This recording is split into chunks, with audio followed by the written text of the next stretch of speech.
নমস্কার, আমি Sangeeta. Blog with দিদি চ্যানেলের নতুন একটি ব্লগে তোমাদেরকে অনেক স্বাগত। আর ঘড়ির কাঁটায় এখন বাজে হচ্ছে সকাল 6টা। তো এখন থেকেই তোমাদেরকে সঙ্গে নিয়ে আজকের ব্লগটা স্টার্ট করছি। আই হোপ যে আজকের ব্লগটা তোমাদের ভীষণ ভালো লাগবে।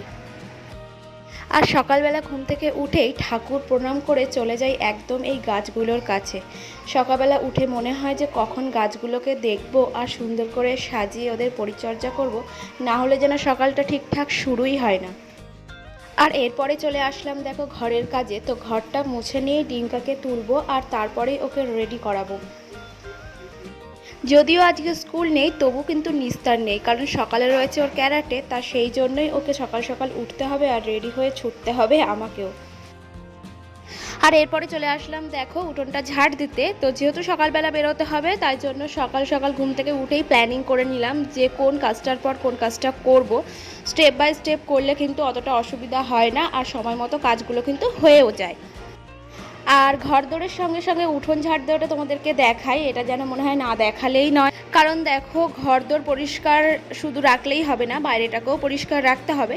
মানুষের শরীরেরই মতো মানুষের বাইরেটা আমরা চাকচিক্য দেখাই, তবে ভেতরটাও পরিষ্কার করা উচিত, মানুষের মনটাও পরিষ্কার করা উচিত। তো সেরকমই ব্যাপারটা। তো দেখো এরপরে চলে আসলাম হচ্ছে স্নান টান করে একদম ফ্রেশ হয়ে গেছি, চুলটা একটু আঁচড়িয়ে নিচ্ছি। তো রেডি হয়েই কিন্তু বাদবাকি কাজবাজগুলো করব। আর যা টুকিটাকি কাচাকুচি ছিল এখানে দেখো মেলে দিচ্ছি। ডিঙ্কার স্কুল ছুটি, সেই জন্য ড্রেসটাও কেচে দিলাম।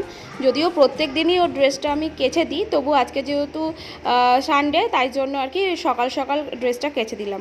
আর এরপর তোমাদের একটা জিনিস দেখাই, সেটা হচ্ছে ওর পাপাই দেখো মাদার্স ডে উপলক্ষে ডিঙ্কার জন্য হচ্ছে ক্র্যাফট বানাতে হেল্প করছে ওকে। আর আমার মাম্মাম দেখো ওর পাপায়ের পিঠের উপর উঠে মা কালী সেজেছে। আর ও কিন্তু সুন্দরভাবে ব্যালেন্স করে দাঁড়িয়ে মানে বসে আছে, দেখো কীরকমভাবে, মানে না দাঁড়িয়ে না বসে। তো যাই হোক, আর এখানে হচ্ছে ক্র্যাফট বলতে একটা ব্যাচ তৈরি করতে দিয়েছে আর কি ওর স্কুলে।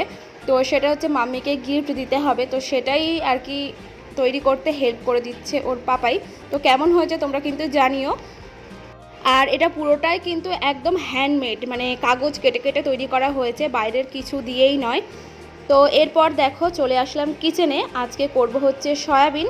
তো দেখো সয়াবিনটা সিদ্ধ বসিয়ে দিয়ে এদিকে আলু টালুগুলো আমি একটুখানি কেটে নিচ্ছি। তো আজকে দুপুরবেলা সেরকম রান্নাবান্নার ঝামেলা বিশেষ কিছু রাখিনি, একদম কম আইটেমের ওপরেই ছেড়ে দিয়েছি, কারণ যেহেতু মাদার্স ডে স্পেশাল, রাত্রেবেলা কিছু স্পেশাল কিছু হবে। তো চলো দেখতে থাকো রাত্রেবেলা কি স্পেশাল করছি সেটা কিন্তু দেখতে পাবে অবশ্যই।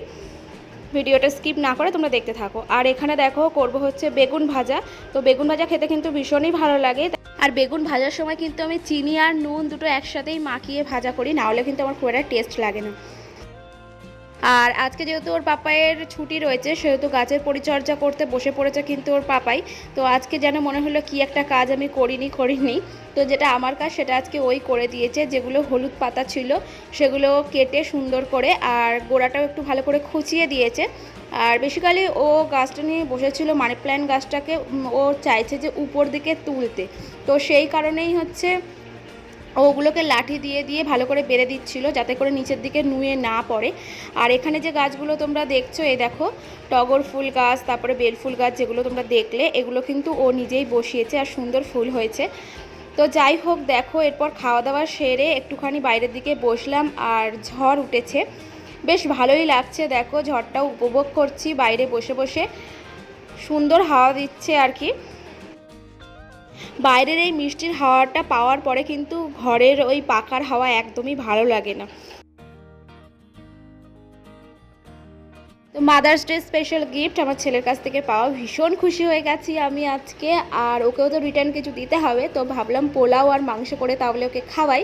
তো এই দেখো চিকেনটা কিন্তু এখানে রান্না হয়ে গেছে। আর আজকে চিকেনটা একটু অন্যরকমভাবে করেছিলাম, সমস্ত মশলা কিন্তু আজকে বেটে দিইনি, ঘষে দিয়েছিলাম, আর দুর্দান্ত খেতে হয়েছিল। একদিন ট্রাই করে কিন্তু তোমরা দেখতে পারো। আর এখানে পোলাওটা তোমাদের সাথে শেয়ার করছি। এখানে দেখো গোবিন্দভোগ চালটা ভালো করে ধুয়ে জল ঝরিয়ে নিয়েছি, আর একে একে নুন, হলুদ, মিষ্টি, গরম মশলা, জিরে গুঁড়ো সমস্ত কিছুটা দিয়ে প্রথমে একটু মাখিয়ে রাখছি।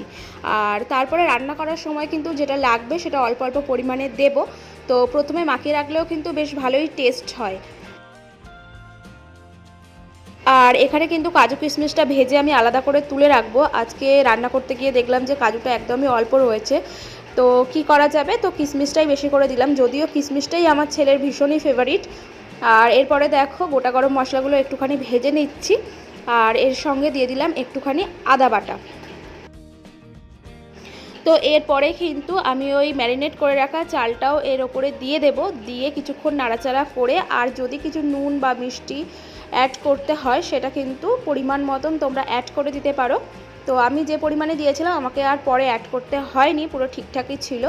একটুখানি নাড়াচাড়া করে হালকা যে জলটা থাকবে সেটা একটু টেনে গেলে তারপরে জল দিয়ে ঢাকা দিয়ে দিতে হবে কয়েক মিনিট। আর তারপরে এই দেখো রেডি হয়ে গেল আমাদের পোলাও আর মাংস। মাম্মামের জন্য রেডি করে নিলাম, সবার ফার্স্টে মাম্মামকে খাইয়ে নেব, তারপরে আমরা একসাথে খাবো। তো বন্ধুরা ভিডিওটা কেমন লাগলো তোমরা কিন্তু অবশ্যই কমেন্ট করে জানিও, যদি ভালো লাগে থাকে একটা লাইক করে দিও, আর আমার চ্যানেলটাকে সাবস্ক্রাইব করে আমার চ্যানেলের পাশে থাকো। তো টাটা।